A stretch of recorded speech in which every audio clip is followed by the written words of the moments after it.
Morning, everyone, and welcome to today's webinar. Apologies to those of you who joined the webinar and wasn't sure whether we'd started or not. We just wanted to make sure that we had as many of you join us as possible, so nobody missed the beginning. So we're just waiting for the numbers to tick up before we formally got going. But welcome, good morning. It's lovely that so many of you could join us today. My name is Catherine Ryder. I'm Director of Policy and Research at the National Housing Federation, and I'm speaking to you today from my home in sunny Brighton. As I said, brilliant to see so many of you here, and I know you'll all be joining us from every corner of the country, but fantastic that so many of you are here. Today's webinar is an opportunity for you to meet the regulator. It's aimed at residents of social housing, and it's an opportunity for you to find out more about the role of the regulator in delivering the social housing white paper. Before we get started, I've got a few housekeeping comments. So the webinar, as many of you know, is being recorded and will be available on our website next week. So don't feel like you need to scribble notes or capture everything that's said today. You will get the opportunity to watch the recording back. There are a number of different ways you can engage with the webinar today. So please use the chat tool to speak to each other. Check that it's set to panelists and attendees. And I know that many of you have already been saying hello and introducing yourselves today on the chat tool. So it's really fantastic that you've already found that. We are going to take as many questions as we can, so please submit your questions throughout the session, and you can do that using the Q&A tool at the bottom of your screen, and you can also vote and comment on others' questions. So if there's a question that someone else has asked that you particularly like to hear answered, then please do feel free to vote for that question. So it's the chat tool and the Q&A tool that you need to keep an eye on today. I'm sure that everyone who's joined us today will have heard about the social housing white paper. And we know as social housing residents, you have called for the change that the white paper is designed to deliver. The regulator of social housing, often referred to as the RSH, has a really important role to play in delivering the white paper. As the regulator prepares for their new responsibilities on consumer regulation, they're keen to engage with housing association residents. I know that people on this call today will feel strongly about whether we use the word tenant or resident or customer. So please bear with us if we don't use the term that you're most comfortable with, but I'm going to stick with resident for today. As I said, this is your opportunity to find out more about the role of the regulator, both now and in the future. And there is lots in the social housing white paper about how consumer regulation will change to ensure residents have a stronger voice, both in terms of the standards that landlords are expected to meet, but also checking whether these standards have been met in practice. Today, you're going to hear about the work the regulator is doing to prepare for these changes, and more importantly, how they plan to involve residents to ensure your views are reflected in the changes they make. I'm delighted today to be joined by Angela Holden, who's the Assistant Director of Investigation and Enforcement at the Regulator of Social Housing. Angela is going to spend about 20 minutes talking you through some slides, and then we'll have tons of time for questions from you all at the end. So as I said, don't forget to submit your questions using the Q&A tab, and Angela and I will work through them together at the end. Just to let you know in advance, if we've got lots of questions, we'll absolutely do our best to get through as many as we can. But if we can't get through all of them, we'll do our best to follow up and answer those questions and let you know the answers after this session today. I'm sure that you're going to have lots of burning questions for the regulator about all sorts of stuff. But today we're going to try and stick to the future of consumer regulation, the standards and the role of the regulator that Angela is going to cover in her slides. So without further ado and any more from me, I'm going to hand you over to Angela. Thank you very much. Good morning, everybody. Thank you very much for having me here to speak to you today. I'm really pleased to be able to come and talk to you, and delighted to see so many people on the call and so many people wanting to engage in the work that we're doing. As Catherine said, so I'm Angela Holden. I'm Assistant Director in the Investigation and Enforcement team at the Regulator. My role covers our current consumer regulation and also helping to prepare for the future of consumer regulation as we move forward. So I'm going to give you a short introduction, as Catherine said, to RSH and what we're doing to reshape our consumer regulation and why.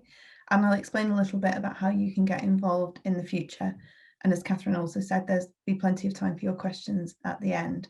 My colleague Fleur is also on the call, and she's going to be taking some notes of today so that we don't miss any of your thoughts or ideas or questions. She won't capture who said what, but she'll capture the main points that you've raised.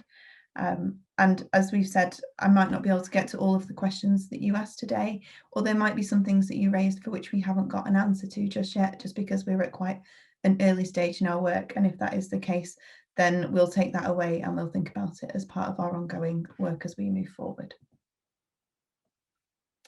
So the first slide really is just a bit of an overview of social housing by numbers. And this slide really quickly just sets out the state of the sector really in terms of the numbers. So 4.4 million homes are in our social housing sector across just over 1,600 landlords. And there's a great range of landlords that we work with. So some of them are very large, some of them more than 100,000 properties that they own or manage with, you know, a subsequent number of tenants or residents in there. And some are very small with perhaps only one or two properties, and we've got everything sort of in between there as well. And this is a little bit just a diagram about where we fit, where the regulator of social housing fits into the landscape. And there's lots of organisations involved in the social housing sector, including the NHF, who are kindly hosting us today. This slide really only shows the main government organisations in the diagram. The government department that's responsible for social housing is the Ministry of Housing, Communities and Local Government, what we would call MHCLG, and they're shown at the bottom of this slide.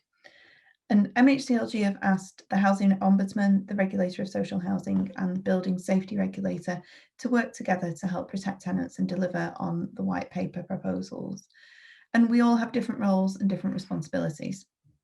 The Housing Ombudsman, who's mentioned on the slide, has the most direct contact with tenants. Their role is to help resolve individual complaints and disputes between tenants and their landlords, particularly once a tenant has gone through the landlord's complaints process. And all social housing landlords are part of the Ombudsman scheme. The Ombudsman also carries out thematic reviews of different issues, so within the sector, to try and help landlords learn from their experiences. And they'll also tell us if they're dealing with lots of issues about the same landlord, if they think there's something that we need to be aware of. I'll explain a little bit more about the Regulator of Social Housing in the next few slides, but essentially our role is to help make sure that social housing landlords who are registered with us are well run and that they have access to enough money to do the things that they need to do as a landlord. And we also make sure that they are responding to problems or potential problems as they arise. And the other organisation I just wanted to touch on was the Building Safety Regulator, which is being set up at the moment.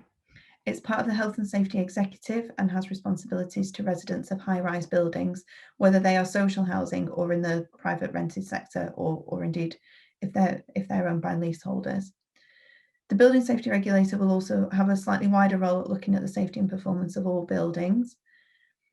In the social housing sector, both the regulator and the Building Safety Regulator will regulate social housing landlords in slightly different ways, but we will both rely on landlords taking action to fix the problems.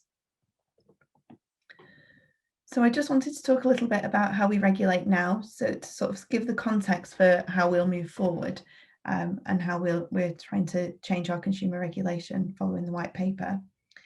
So we have to regulate according to what the law tells us and in accordance with the responsibilities that we have been given. We regulate two different areas. The first is consumer, which is about the services that landlords deliver to their tenants or residents. And the second area is economic, which is broadly around landlords' finances and how they are run. And our economic regulation is also a really important tool for protecting tenants. Landlords that are not going to be able to offer really good services to tenants if they're not well run or if they run out of money. So the two things are very closely linked in our minds. Consumer regulation applies to all social housing landlords. So we would call that including private registered providers or housing associations and to local authorities as well. And that is different from our economic regulation, which doesn't apply to local authorities. So we can't look at local authorities in terms of whether they have access to enough money or what their how well run they are, but we can look at them in terms of consumer regulation and the services that they provide to their tenants. At the moment, the law says that we have to carry out our consumer and economic regulation differently. On the economic side, we are what we would describe as proactive in terms of our regulation. So we can respond when people tell us that there is a problem or there might be a problem, but we can also go out and ask landlords to give us information. So we ask them to submit information and data to us that we assess in the course of our work. And we can also go out and assess how landlords are performing. And in doing so, we give them grades setting out our view of how well they're doing. The consumer side is different because we aren't proactive at the minute.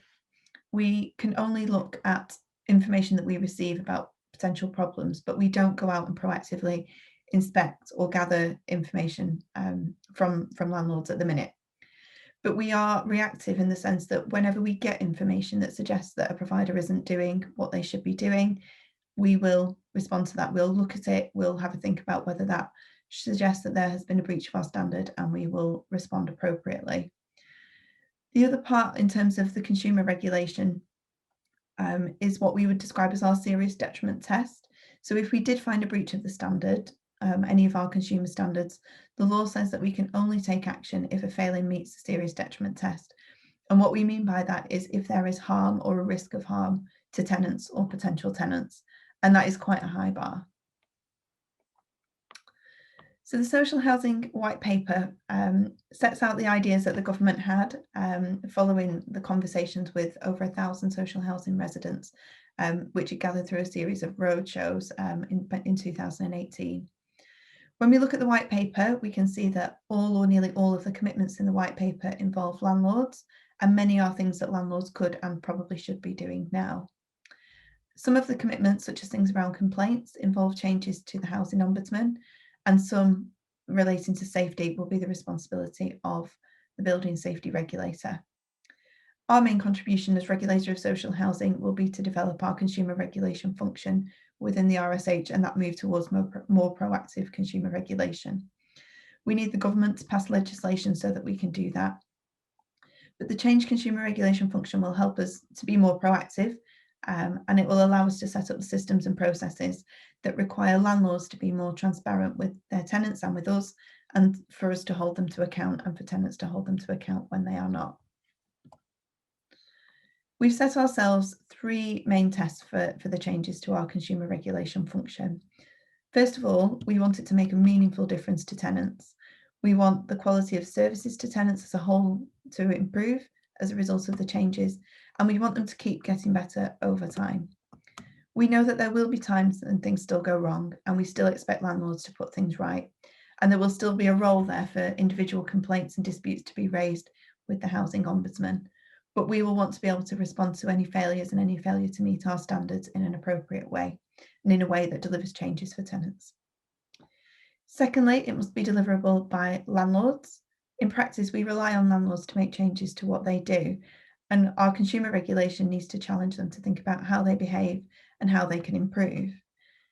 Landlords will continue to have financial and practical limits on what they can do at any given time, and we also recognise that empty promises that can't be kept aren't helpful to anybody. So the new regime will only ask landlords to do the things that it's reasonable to expect from a well-run and financially stable landlord to do, and we expect all landlords to be well-run and financially stable, and being poorly run will not be an excuse. There's also nothing stopping landlords from improving their relationship and working more effectively with tenants now, and we've said that to landlords, and we will continue to say that to landlords through our engagement with them. Some landlords have already started to review and improve what they do, and we'll, as I say, keep encouraging other landlords to do the same. And our third test is that we must be able to regulate it effectively. So changes to our consumer regulation must fit with what we've been asked to do by government, and we must be able to assess whether our standards have been met. We must also be able to make the best use of the tools that we've been given to use by law, and we want to learn from things that we already do well and make the changes that will help the sector work better. So what will we be doing to create a proactive consumer regulation function? We'll be recruiting new staff to help us, and we also need to make some bigger changes to our consumer regulation. We will be looking at reviewing our consumer standards and making changes to them so that they better reflect what matters to tenants. And I'll say a little bit more about what that means in a second. We also need to have a look at how we will check whether landlords are meeting the standards and how we respond if they're not. We call that our operating model, and we'll be putting new processes in place to allow us to do that. And we also need to do some more detailed work on a set of tenant satisfaction measures. You might previously have heard them called KPIs earlier in their development, but the white paper calls them tenant satisfaction measures. And they will provide information about how landlords are performing in some core areas, and they'll help you and us hold their landlords to account. And I'll talk more about those shortly as well. First of all, in terms of changes to the consumer standards, I think this is probably one of the most important changes that we'll make, because the standards set the rules of the game and they set the standards that tenants should expect and that we expect landlords to meet. We think that our existing consumer standards cover many of the right areas, and we want the parts that are relevant and work well to be kept and to be made better if we can. There are some other parts that we'll need to make some bigger changes to reflect how expectations have changed and how we'll be regulating in future. And for the standards to work, we need to make sure that they cover the right areas and topics. We need to be focused on outcomes, so what tenants get, and in terms of the services that they should be able to expect from their landlord. They need to be clear and they need to be deliverable by landlords. And where necessary, they also need to be enforceable by us as the regulator. The next part of the changes is how we'll check whether landlords are meeting the new standards and how we'll respond if they're not. And there's a lot of work that we need to do to thinking about how we do that and how we can and how we should respond if landlords aren't meeting the standards. That will normally start with expecting the landlord to draw up a plan to put things right, but we'll have other tools if we can't secure the changes that we need in that way. Our new consumer regulation function will carry out the checks when it's up and running, but there are a number of questions that we need to consider, and we're at quite an early stage in our thinking here. So some of the things that we'll want to consider is what evidence would help us to tell that landlords are meeting the standards, and how should we collect that evidence? Should we have different approaches for different sizes or different types of landlord? Really importantly, how should we include tenants in that, in making our assessment of whether landlords are meeting the standards? And what kind of action should we take if landlords aren't meeting the standards? And how can we encourage them to put things right quickly so that things are resolved for the tenants that are living in those homes? And the other question for us is, how can we build on what works well at the minute for our economic regulation? As I say, we're at quite an early stage in our thinking about that, and I'll say a bit more about that later. The next point I wanted to talk about was tenant satisfaction measures. So these were based on conversations with tenants that happened in 2018, and the white paper proposes 24 tenant satisfaction measures, and they cover 6 broad areas. They include things like keeping properties in good repair and maintaining building safety. They also include the effective handling of complaints and respectful and helpful engagement with tenants. They also include responsible neighbourhood management, and there is a broader category there around overall tenant satisfaction. And we are doing a lot of thinking at the minute about whether these are the right measures. Are they exactly right? Are they phrased in the right way to allow us to get the best information from providers? We're also thinking about how we can make sure that you as individual tenants and residents, and how we as regulator can compare the different information we get from different landlords. We're also thinking about what's the best way for tenants to be able to see the data and hold their landlord to account. And we're really keen to make sure that the measures don't have unintended consequences, either by rewarding the wrong behaviour from landlords or encouraging landlords to focus on the wrong things. So that's quite a lot of information. I'll talk briefly just now about how you can get involved and when and what's coming up. Just to explain, it will take time to make some of these changes. We need the government to make changes to the law that changes how we work, and the process for doing that in Parliament can take some time. We also need to work out all the details about how the new consumer regulation function will work in practice, and we want people affected to have real opportunities to have their say. So we'll ask tenants and landlords and other interested parties what they think of our ideas and our proposals before we make any decisions. We really want to hear from you and from other social housing tenants over the next few years. and we're really committed to listening to what a range of tenants tell us about what matters to them. This will help us to make the right decisions about how the new consumer function should work in practice. So we're starting by having these kinds of conversations now to get some of your thoughts and ideas and questions, and we'll have further conversations in late 2021 and again early next year to help us develop our ideas about the standards and how we should check landlords are meeting them. And we all expect to have further detailed conversations later in the process. We also plan to launch our first consultation on detailed proposals about tenant satisfaction measures this coming winter. We'll publish that document on our website, setting out what we think the tenant satisfaction, how we think the tenant satisfaction measures should work in practice, and asking a series of questions to find out what people think. The deadline for responses to that will be about 3 months after we publish documents, but we'll make that clear when we publish it. We particularly want responses from people living in social housing and future social housing tenants, and we'll also plan to organise some workshops and other activities before the response deadline, so we can hear what people think of our proposals. And that's it from me, really. It's over to you for any questions that you want to ask, and I can see there's been a number coming through in the Q&A as I've been talking. As I said at the beginning, we're at quite an early stage in our work, and so there might be things that you raise now for which we don't yet have an answer. But where that is the case, we'll take it away and we'll consider it as part of our ongoing work. And if we get too many questions that we can't get through during this period, then we'll try and arrange some responses to come back to you via the NHF. But over to you, really, just for thoughts and questions.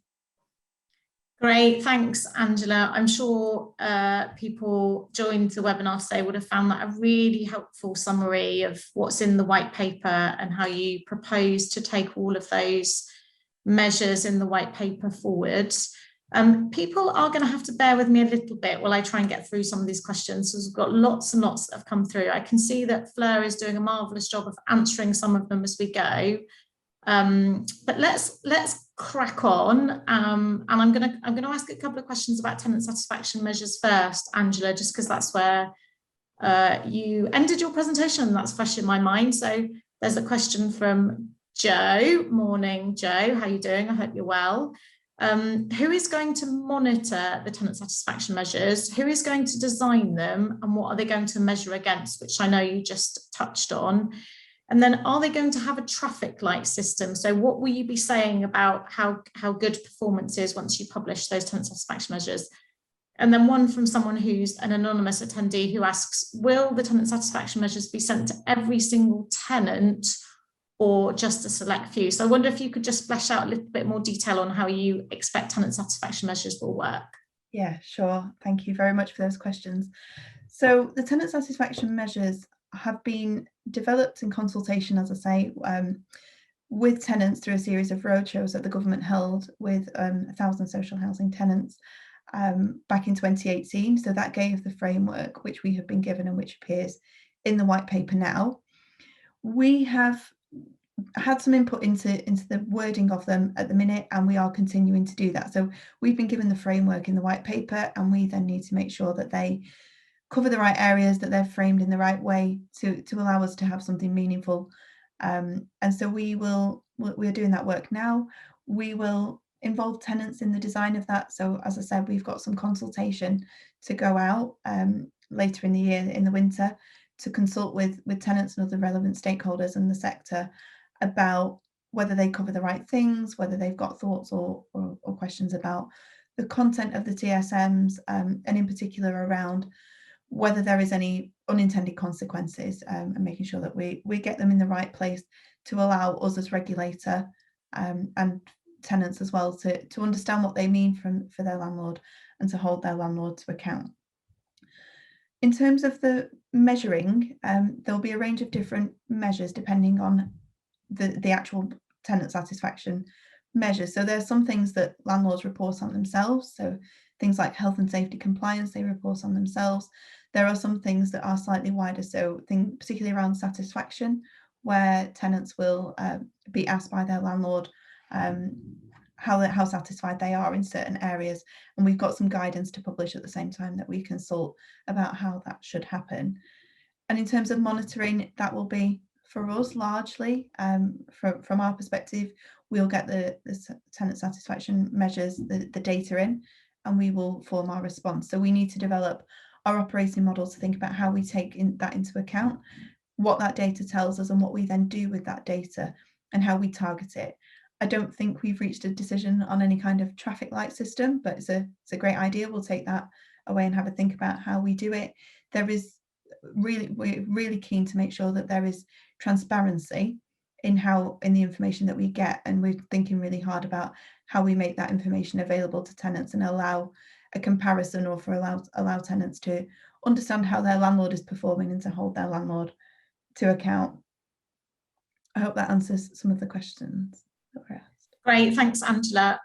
There's a couple of questions here about how people can find out more about future consultation events and the progress that you're making. And I think Fleur mentioned before we started the webinar today that there was a newsletter that residents could sign up to. So I think we'll make sure at the end of the webinar today, as well as sharing the recording and the slides, we'll make sure we share with you how you can register to keep regularly updated on the work of the regulator. So how you can find out more about the consultation events that Angela's talked about. So we'll make sure we share that with you so you all know how to keep in touch with the regulator as their work develops.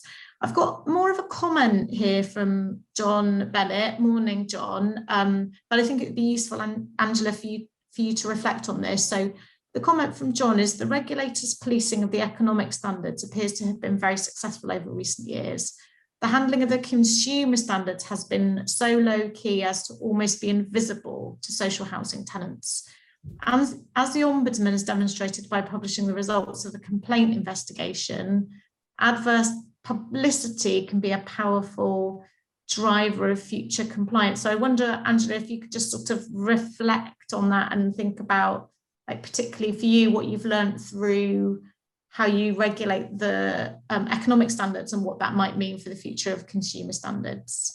Yeah, thank you very much. And a really important question. It's something that we are thinking about consistently as we go through this process. I think we would agree our regulation of the economic standards does seem pretty successful, you know, certainly in terms of how we work and the feedback that we get from the sector and from other stakeholders. And I think, you know, there are really good things that we would want to keep. There are some really key principles from our economic regulation that we would want to keep and that we want to try and apply when we extend our consumer regulation role. So things like our co-regulation, we've got a really effective working relationship with the sector, and we expect landlords to come and talk to us when they identify a problem, and that is something that we hold really dear to. And, you know, transparency with the regulator is really important, and I think those are the kinds of things that we will definitely want to apply to our consumer regulation function as well, as I say, once it's extended. I think in terms of our current consumer regulation, I've talked a little bit about it. We do regulate reactively, and when we get information, we do respond. And there are some regulatory notices where we've found that a provider has breached the consumer standards. We put those on our website, and we also make an annual publication in terms of our annual consumer regulation review that summarises the work that we have done. But I do think it's a really valid point about how visible we are to tenants, and how tenants know our role and know how to access us. And I think that that's something that we'll really think hard about as we're going through this process. So really welcome the comment and the feedback. Thanks, Angela. I've got a couple of questions here that I think you've talked about the timetable, but there are some questions here, I think, where people are just looking for a bit more detail about the timetable. So one of them is when do you realistically expect, given that the social housing white paper wasn't in the Queen's speech, when do you realistically expect it to come forward and to deliver the outcomes that you're hoping to achieve? There was a comment from Joe about how do we lobby government to make sure that it does come forward as quickly as possible. And then another comment, which, apologies for whoever made it, but I'm struggling to keep a track of the chat entirely. What happens, Angela, do you get any sense of what might happen if there's a change in government? So we know elections from recent experience can just pop up at short notice. Like what do you think might happen if there's a change of government? Okay, thank you. There's a lot in those questions. In terms of timing, so I said in the presentation, a lot of what needs to happen for us will require government legislation. And as you say, the second session bill didn't come through, but the government has said it will bring forward legislation as soon as is practical. And once that is put forward, it will still take some time to go through the process in Parliament. So there is a period of time in which these changes, they won't happen immediately. I've not got a hard timing of that to give you, just because I don't know at what point the legislation will appear, I'm afraid. What I can say in terms of our role and what we're doing, it's not stopping us at the minute from working with the sector and doing our planning and preparation for what we need to do to deliver consumer regulation. So this work is ongoing now. We are planning and preparing. We want to be in the best possible position that when that legislation is brought forward, that we are ready as an organisation to deliver with what we've been asked to do. I think the other point I would make on timing is there's nothing stopping landlords now from improving what they do and from working better with their tenants. So all of the things that are in the white paper, as I said earlier, really are important things about how landlords engage with their tenants and how they make sure their tenants are safe in their homes. And we would expect landlords to be doing that now. And we keep emphasising that in the meantime. Just because we haven't got the legislation yet doesn't mean that landlords can't start to prepare and can't be moving towards. The direction of travel is clear, and we would expect landlords to be ready for that. In terms of changes in government and what that might mean, I don't think we've got any sense that any government or any political party isn't committed to these changes. This has been a long time coming, certainly to working through the white paper. All of the main parties are committed to delivering the changes that were in the white paper following the Grenfell Tower fire. So I don't think there's any sense that a change in government would derail this work. I think there is broad commitment to it. Thanks, Angela. I mean, I'd agree with that. We meet in our role at the National Housing Federation as the trade body for housing associations. We're meeting politicians from different political parties all the time, and I think there is a lot of interest in improving outcomes for social housing residents, all of the kind of things that we talked about today around standards and complaints and making sure that we're properly listening and involving and engaging residents in everything we do. There's a huge amount of interest in that. So I don't think any change in government I think any government would want to potentially put their own mark on whatever the kind of legislation looks like, but we, like you, I think we don't anticipate there being a significant change in direction. So Barbara has asked a question. Morning, Barbara. The question from Barbara is, what will be the biggest change to the NHF to make things better for tenants in the next 12 months?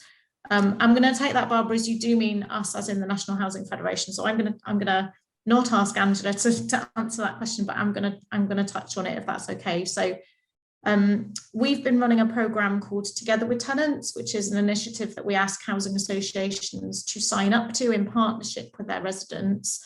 And at the heart of Together with Tenants is a charter, which sets out what residents can expect from their landlord. And then we expect residents to hold their landlord to account for the delivery of those commitments set out in the charter.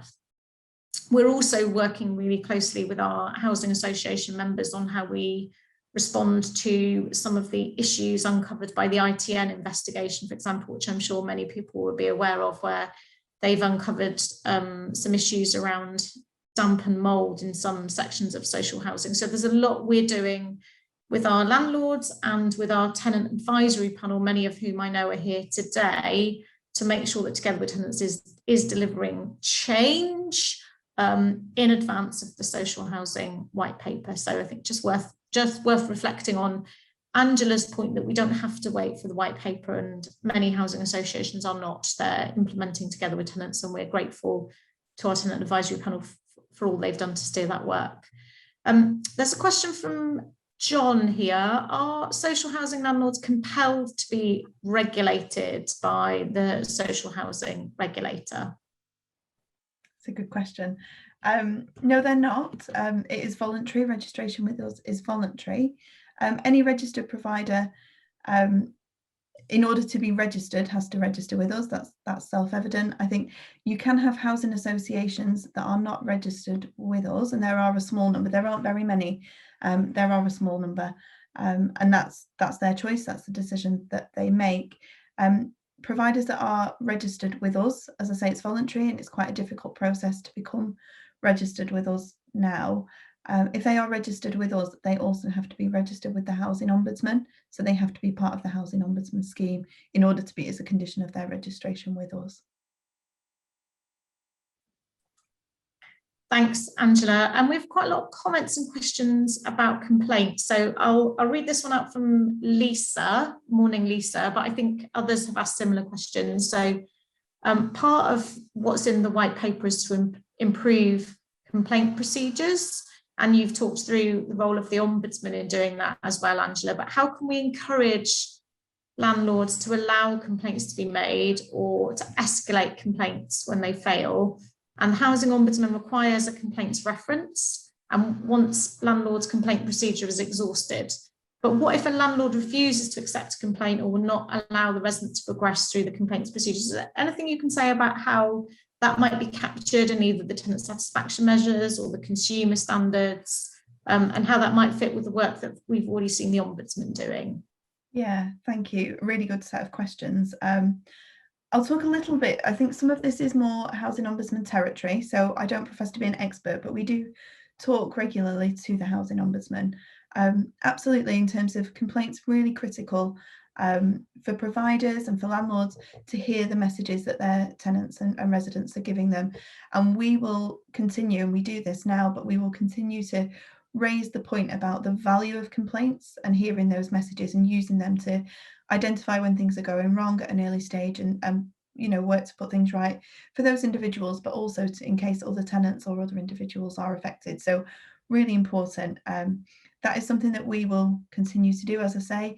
And the importance of complaints is really under ever greater scrutiny, I think, and ever greater emphasis given the white paper, the work that's happening with TSMs. I'll talk about those in a second, and the work of the Housing Ombudsman. You might well have seen the Housing Ombudsman has produced a code of practice for complaints handling. That's available on their website, and that sets really clear expectations of providers for what they should be doing in terms of complaints, the stages of complaints, how to acknowledge complaints, even as far down as, what is the definition of a complaint, or is it an expression of dissatisfaction, and how they should handle them. We work really closely with the Housing Ombudsman, so if we get information from the Housing Ombudsman that suggests that providers are routinely failing to follow that guidance, we will take that into account, and we've got mechanisms in place for the Ombudsman to share that information with us. In terms of if individuals are unable to get their complaints escalated, or if they're struggling to get them moved through the complaints process, again, I wouldn't profess to be an expert on this because it is the Ombudsman's territory, but we have spoken to the Ombudsman about this, and they've told us that individuals can contact them and they can help move things through that process. So you might not be able to access every stage of the Ombudsman's processes, but they are there to help try and move things forward, particularly if they get a bit stuck in that landlord's complaints process. And in terms of TSMs, there will be detail in the TSMs thinking about the timeliness of responses that tenants get in terms of complaints, their satisfaction with complaints as well. And that will be a really key piece of information for us in terms of how we engage with providers, how we get them to take complaints seriously, and to recognise the value that those complaints give to them. Thanks, Angela. That was a really helpful response, and I hope that answers a few of the questions that we've had about complaints and the role of the Ombudsman, and how tenant satisfaction measures, as you say, can help give you a clue as to how housing associations and social housing providers are dealing with complaints, which might be something that you would then go in and look at. Sahina's asked a question which I really don't want to ignore, but isn't one for today. So the question was, I just want to know how I can buy my house. So that's not one that Angela or I can answer, but I would suggest that's one for your housing association, or one that you might find some more information out on the government website. So I know the government publishes a useful guide as to what the options are for social housing residents who might want to buy their house. Kath Bacon has asked a question. Morning, Kath. Great name, by the way. Catherine at work, Kath in my spare time.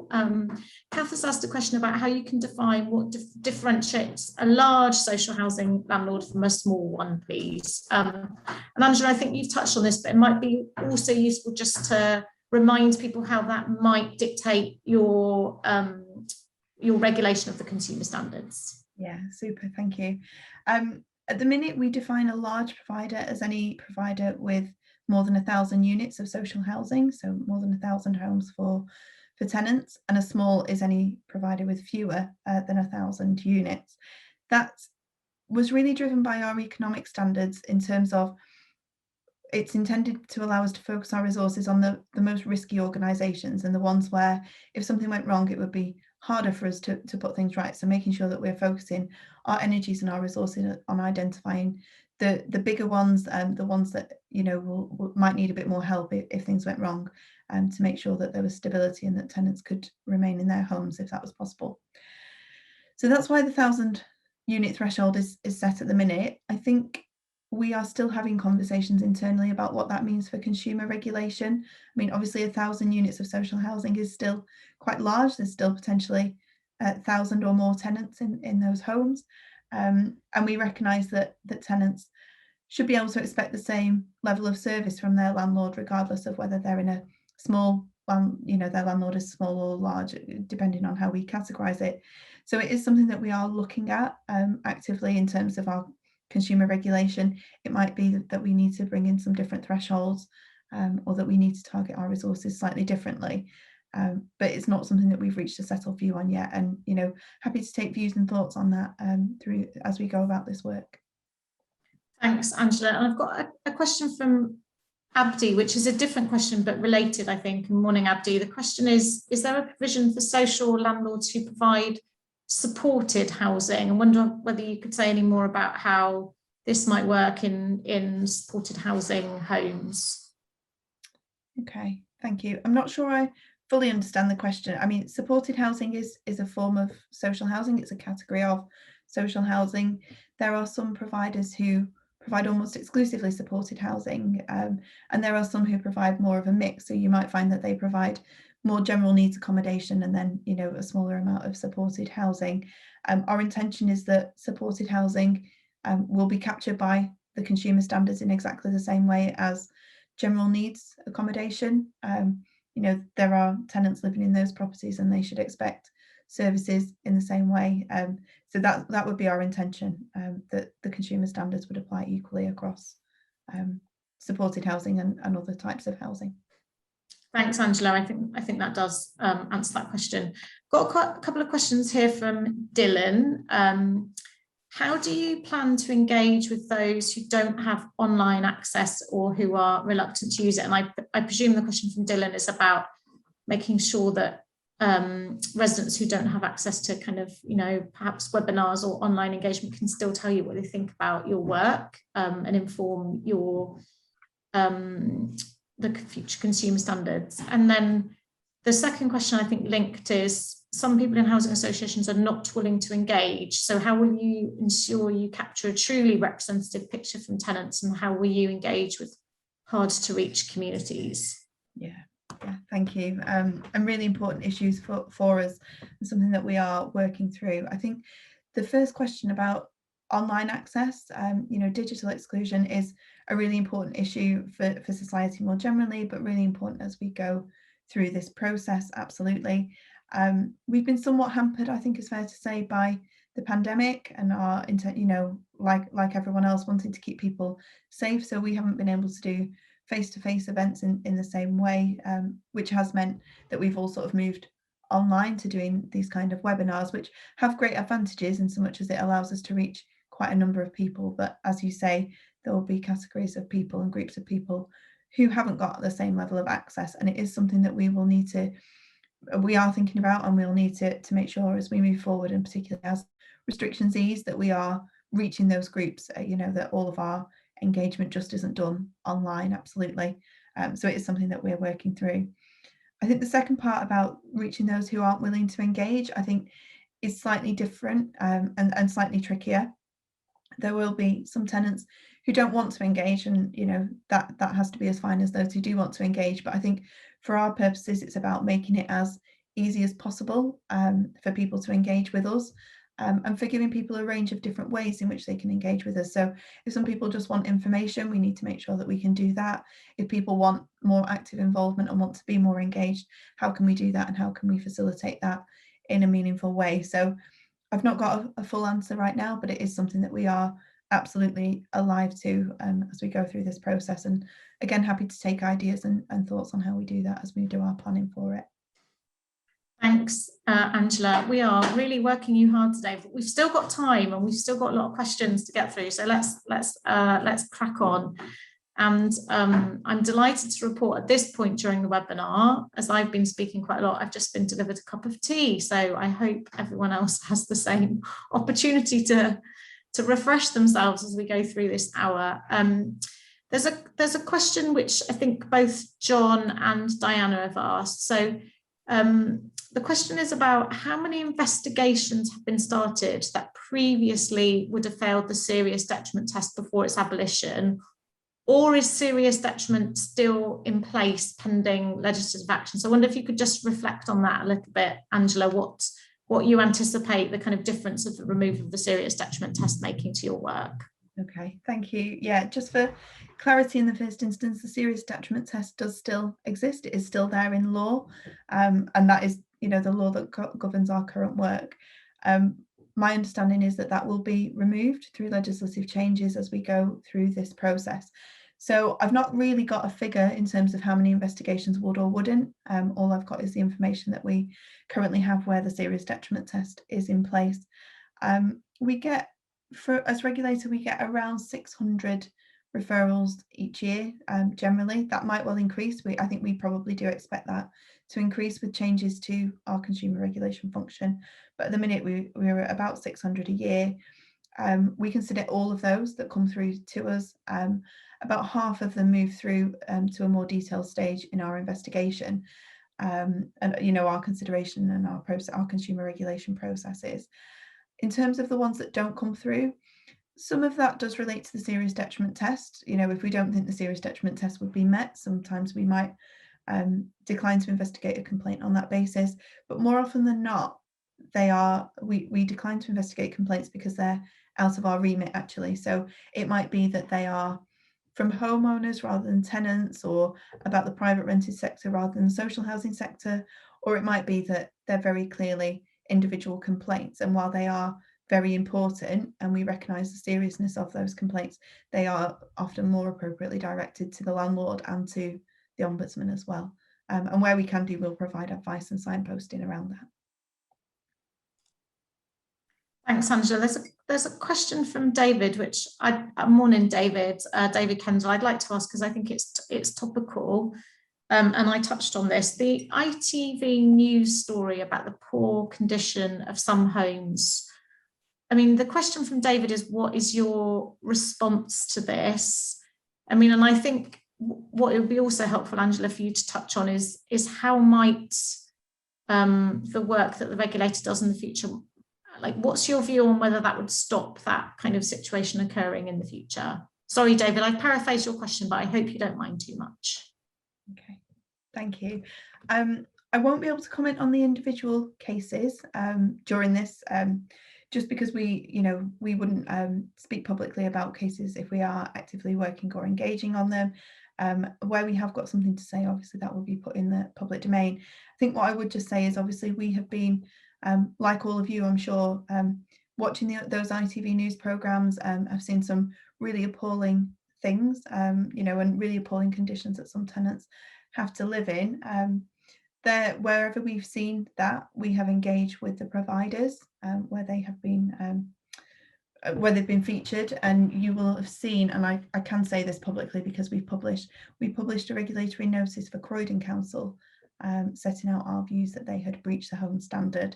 And we are actively working with the council. So in a more general sense, wherever we find that a provider has breached our consumer standards, we will work really intensively with them as they seek to resolve the issues. And we've got a range of tools if we need to use them to make sure that changes are delivered. I think looking forward, the question about would it stop it, would changes to our consumer regulation stop it in future? I think it would be a bold claim really for me to suggest that things won't still go wrong in social housing. Unfortunately, things do go wrong, and things probably will continue to go wrong. But I think what improved consumer regulation should do is it should first of all drive up standards in the sector anyway. It should, set really clear expectations for what registered providers and local authorities should be delivering for their tenants. So it should drive it up in that way. And I think the more proactive consumer regulation, getting information and data about how landlords are performing should help us to target our resources and our engagement on providers where there are issues or emerging issues. So I'm hoping that consumer regulation in future does make this less likely, but I don't think we could guard against it ever happening again. Thanks, Angela. Really appreciate you reflecting on that one. There's a question here from Val, and again, I just want to reiterate, I'm really sorry if we're not getting to all of your questions. I'm trying to kind of pick out the ones where there are a recurring theme and lots of people are answering the same question, but I appreciate I'm not getting to all of them. So apologies to those of you who are not having your question asked. So, but question from Val. On evidence from the landlord to show that they're meeting the new standards. So when you decide who to go in and regulate, or when you are in the process of regulating against those new consumer standards, Val's point is residents would be the best measure. So they'll be the best, they'll give you the best evidence. How will you ensure that the evidence that you're given is representative of a large amount of residents and not from a handful of the usual suspect residents that are already very engaged with their landlord? And this may be one, Angela, that you are still working through, but any early thoughts from you on that one would be appreciated. Yeah, thank you very much. And really important question for us as we go through our work. I think really recognizing, and we do really recognize that residents and tenants have lived experience of what it's like to be in social housing and to have a particular landlord, and they will provide a wealth of information and really rich information to us, and we really recognize that is important. There is some thinking to be done for us internally about how we involve residents in our engagement. So if we are doing inspections or reviews of landlords, how do we hear from tenants? And as you say, how do we hear from a wide enough range of tenants that we get an accurate picture of what it's like? And like you say, not just some of the more engaged tenants, important though that is. So that is something that we are working through, and we'll work through that in our operating model. And again, grateful for any thoughts and insight into how we might do that. I think in terms of the TSMs, the tenant satisfaction measures, I would say that should also, the data that we get from that should cover the wide range of tenants. So particularly around things like tenant satisfaction, that shouldn't only be a certain cohort of tenants that are being engaged, it should be wider than that. And when we publish the guidance will talk about how you sample and how you sample to get a representative picture of what that looks like and how that works. So we will give that guidance to landlords. We'll expect them to follow that, and we'll hold them to account as they do that. So I think there's sort of two elements to that, but it is really important, and it is something that will continue to shape our thinking as we move forward. Great, thank you. I've got a question here from someone who's posted anonymously. That's a difficult word to say, isn't it? Anonymously, from anonymous attendee, which I think is a really important question to ask. And I suspect there may be others on the webinar today who'd like to ask this question, but the question is, this is the first I've heard about any of this. How are you advertising it? Because it's clearly not reaching all tenants, and surely in order for feedback to be as complete as possible, it needs to reach everyone. Are you relying on the housing providers communicating this to tenants? Because communication is usually their biggest failure. And Angela, I think it builds on some of the work that you said you wanted to do in the future around how you can consult residents as you develop your proposals, and how you can make sure that people have the opportunity to engage and speak to you. So yeah, I wondered if you could just say a bit more about that. And I think, for us all to think about how we can make sure that residents, social housing residents across the country understand the work of the regulator and understand the new kind of future of consumer standards, and how they can A, shape the standards, but B, use those standards to start to hold their landlords to account? Okay, thank you so much for the question. And I think this is something that will continue to evolve over time. We are doing a range of things in terms of how we engage with tenants. So some of it will come directly from us, and we touched earlier on our mailing list and various things on our website to try and keep tenants informed and up to date. Some of it will be working with the sector, so some of it will rely on registered providers and landlords communicating what we're doing and the responses, but also as well other stakeholders, I think. So things like the NHF, who are hosting us today, and other sector bodies.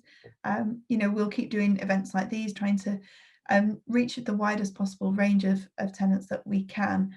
I think the feedback is welcome, that this might be the first time you've heard of the changes, and I think that is something that we'll take away absolutely and think about how we are planning our engagement. But there is more to be done, I think, across a wide range of mediums for us as the regulator, and trying to make sure that we reach the widest range of tenants, but also in terms of working with partners and other stakeholders in terms of how we reach those people as well.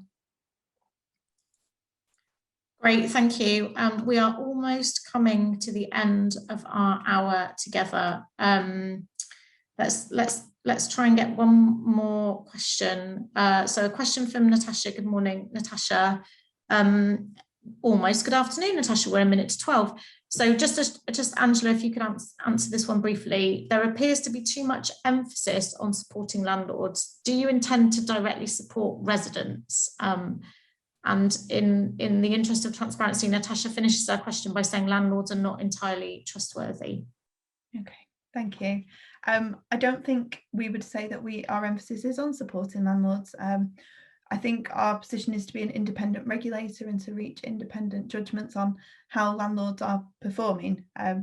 We do engage with the sector, absolutely. The sector is a really important stakeholder for us, and we need, as I said really in the presentation, for the changes that we make to be deliverable by landlords, but that is in order to deliver the best outcome for tenants. In terms of whether landlords can be trusted, I mean, I couldn't comment on any specifics, but we will always try and seek evidence for our judgments. We'll always try and make sure that our judgments are evidence-based and independent. And as I said, those are things that exist in our economic regulation now, and we will hold really dear to those principles as we move forward into consumer regulation. I'm really conscious of time, but I just wanted to say thank you all so much for the questions and the engagement. It's been a really interesting session from my perspective. Angela, it's been really, really helpful, I'm sure, for everybody on the webinar today. And one of the comments in the Q&A was a comment, not a question, but thank you for your openness. Just to remind people, we will do our absolute best to follow up on the questions that we didn't get to answer today. So we'll try and work out the best way of doing that. We will make sure we share with all of you the slides and the recording of the webinar today. So if there's anything that you wanted to go back and listen to again, or anything on the slides you wanted to check, then we will make sure all of that is shared with everybody today. And as I mentioned, I think I'm right in saying, Angela, that there is a newsletter or some information that residents can subscribe to that will allow them to find out kind of the latest about the work of the regulator. So we'll make sure that we share that with everybody today. It just remains for me to say thank you to Angela. I really appreciate it. But in particular, thank you to everybody that joined us today, and for all of your absolutely brilliant questions, which I think have allowed us to explore what regulation might look like, and to get some early thoughts from residents on your priorities, which I found enormously useful. I hope Angela's found it useful. I'm sure she has, and I hope that all of you found that. And just to be clear, this is just a kind of taste. This was just an opportunity for you to meet the regulator and start to get a conversation going, and certainly this is not going to be the end of that conversation. So thank you very much, everybody. We'll end the webinar there. Enjoy your lunches, enjoy your afternoons, enjoy sunshine if the sun is out where you are, and thank you so much to everybody for joining us.